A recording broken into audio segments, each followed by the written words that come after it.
So if you've been watching Disney's and Marvel's Spider-Man cartoon that is airing on Disney XD, undoubtedly you've already picked up on the fact that many things are being changed in this version because a lot of it has already been done.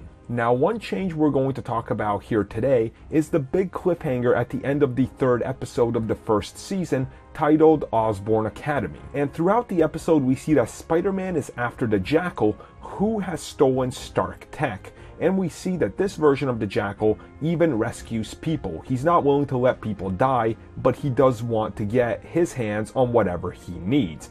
And also in that episode, we're introduced to Gwen Stacy. Now, of course, at the end of the episode is where the major twist happens. We see that Gwen Stacy is getting home, and through the window we see that the Jackal is waiting on the inside, and he turns to his normal human form. As Gwen Stacy's approaching the door, she knocks on it, and we see the door open, and this is in fact not Miles Warren, the Jackal from the comics. She actually says Uncle Raymond. Now there are two possibilities here.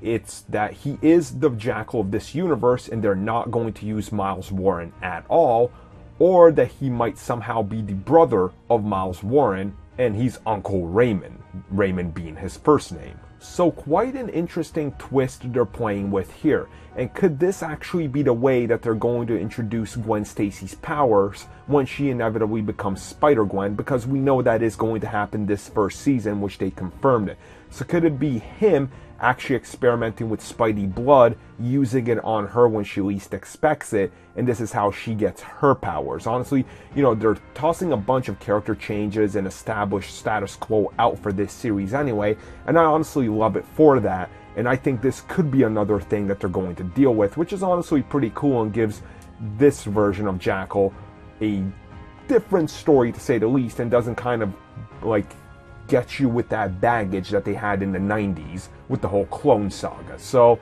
I honestly like it. I mean, I'll talk more about it when it comes up, but I think this would be a cool way to take it. What do you guys think?